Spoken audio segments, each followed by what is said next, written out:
بسم اللہ الرحمن الرحیم۔ السلام علیکم ورحمۃ اللہ وبرکاتہ۔ آج ہم پڑھیں گے قرآن حکیم کی سورۃ البقرہ اور اس کی آیت مبارکہ 236۔ شروع کرتے ہیں۔ بسم اللہ الرحمن الرحیم۔ لا جناح علیکم ان طلقتم النساء ما لم تمسوهن أو تفرضوا لهن فريضة ومتعوهن على الموسع قدره وعلى المقتر قدره متاعا بالمعروف حقا على المحسنين۔ اس آیت مبارکہ کے اندر دیکھیے گا لا جناح علیکم، سب سے پہلے آتا ہے الف مدہ۔ الف مدہ یعنی الف سے پہلے جب زبر آ جائے تو وہ الف مدہ کہلاتی ہے۔ 3 حروف مدہ ہے، ایک الف اور ایک واو اور ایک یا۔ یہ کب مدہ ہوتے ہیں؟ جب الف سے پہلے زبر ہو، جیسے یہاں پہ آ رہا ہے لا۔ اور واو کب مدہ ہوتی ہے؟ جب واو ساکن سے پہلے والے حرف کے اوپر پیش آ جائے، جیسے با پیش واو بو تو۔ اور تیسرے نمبر پر یا حرف مدہ ہے، جب یا ساکن ہو اور اس سے پہلے حرف کے نیچے زیر ہو تو وہاں پہ یا مدہ ہوتی ہے، جیسے بازیر یا بی۔ حروف مدہ کی پہچان بہت ضروری ہے، اور اس کو پڑھنے کا طریقہ کیا ہے کہ اس کو آپ نے تھوڑا سا کھینچ کے پڑھنا ہے، 1 سیکنڈ تک لمبا کرنا ہے۔ لا جناح علیکم، علیکم۔ آگے ان طلقتم النساء، یہاں ان طلق، یہاں نون ساکن ہے اور نون ساکن کے بعد یہاں پہ طا ہے۔ طا جو ہے یہ حروف اخفا کے اندر شامل ہے، تو اپنی یہاں نون ساکن پہ اخفا کرنا ہے۔ ان طلقتم النساء۔ اب یہاں پہ جو آگے لفظ ہے النساء، اس میں نون کے اوپر شد ہے۔ جب بھی نون پہ شد ہو، میم پہ شد ہو، وہاں پہ غنہ کیا جاتا ہے، جسے غنہ زمانی کہا جاتا ہے۔ ان طلقتم النساء، یہاں جو مد ہے اسے مد متصل کہا جاتا ہے۔ حروف مدہ حمزہ ایک لفظ کے اندر۔ ما لم تمسوهن، یہاں نون کے اوپر شد ہے تو یہاں بھی اب غنہ کریں گے، جیسے النساء وہاں پہ غنہ تھا، یہاں بھی نون مشدد ہے، تو اسی قانون کے مطابق ہم بھی یہاں پہ غنہ کریں گے، غنہ زمانی۔ تمسوهن، آگے او تفریضوا، او یہاں واو ساکن ہے لیکن اس سے پہلے زبر ہے۔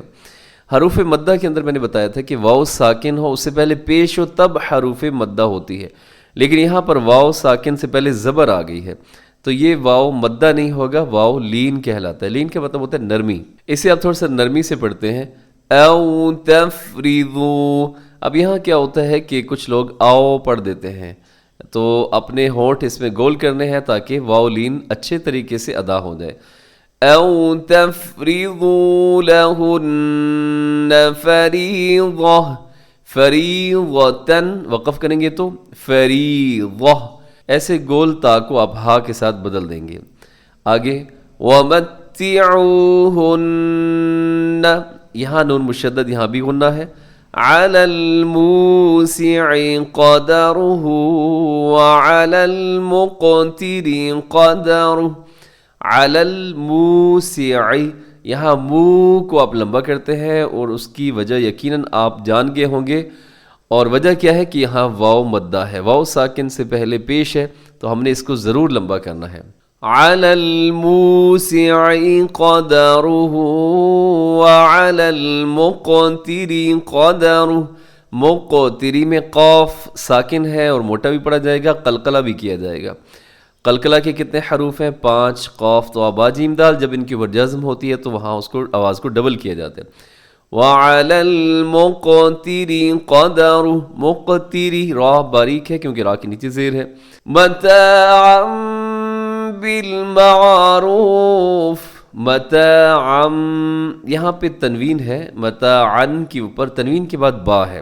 جب بھی تنوین کے بعد با ہو، تنوین کو آپ میم سے چینج کر دیتے ہیں، اس کو اقلاب کہا جاتا ہے۔ متاعًا بالمعروف حقاً علی المحسنین، حقاً میں قاف کے اوپر تنوین ہے اور آپ یہاں پہ کیا کریں گے؟ اظہار کر دیں گے کہ تنوین کے بعد عین ہے جو کہ حروف حلقی میں سے ہے۔ حقاً علی المحسنین، جب بھی تنوین کے بعد عین ہو تو آپ کیا کریں؟ وہاں پہ اظہار کر دیتے ہیں، مطلب تنوین کو یہاں پہ غنہ نہیں کرتے، اس کو تیزی کے ساتھ پڑھ دیتے ہیں۔ حقاً علی المحسنین۔ تو آپ دیکھیے گا ایک آیت کے اندر آپ نے ماشاءاللہ سے کافی سارے جو تجوید کے رولز ہیں وہ آپ نے سمجھ لیے ہیں۔ حروف مدہ کا آپ کو پتہ چل گیا اور حرف لین کے بارے میں پتہ چل گیا، اس کے علاوہ غنہ زمانی کا آپ کو اس میں پتہ چلا ہے، اور مد کے بارے میں بھی پتہ چل گیا، اور اقلاب کے بارے میں بھی، اور آخر میں اظہار کے بارے میں بھی آپ نے جان لیا ہے۔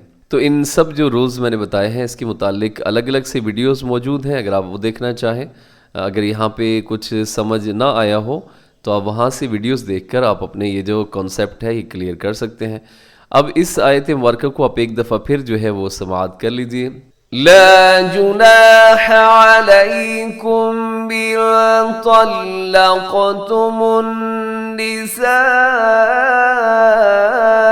مَا لَمْ تَمَسُّوهُنَّ أَوْ تَفْرِضُوا لَهُنَّ فَرِيضَةً لا جناح عليكم إن طلقتم النساء ما لم تمسوهن أو تفرضوا لهن فريضة ومتعوهن على الموسع قدره وعلى المقتر قدره متاعا بالمعروف حقا على المحسنين صدق اللہ العظیم۔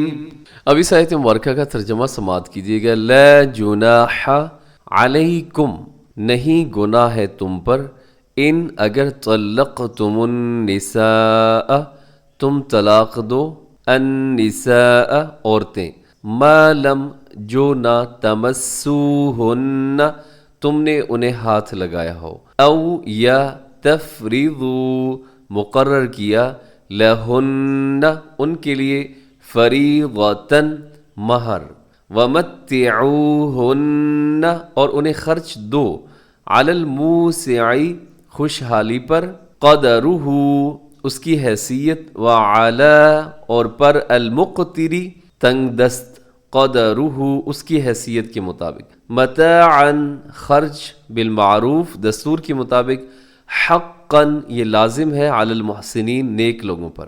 جی اس آیت مبارکہ کا تھوڑا سا مفہوم سمجھیے گا کہ یہ وہ صورت بیان کی جا رہی ہے اس آیت مبارکہ کے اندر جس میں دونوں مرد اور عورت نے نکاح کے وقت کوئی حق مہر جو ہے وہ طے نہیں کیا، مقرر نہیں کیا، پھر ایسا ہوا کہ دونوں کے درمیان جو ہے وہ خلوت کی نوبت نہیں آئی اور اس سے پہلے ہی طلاق ہو گئی۔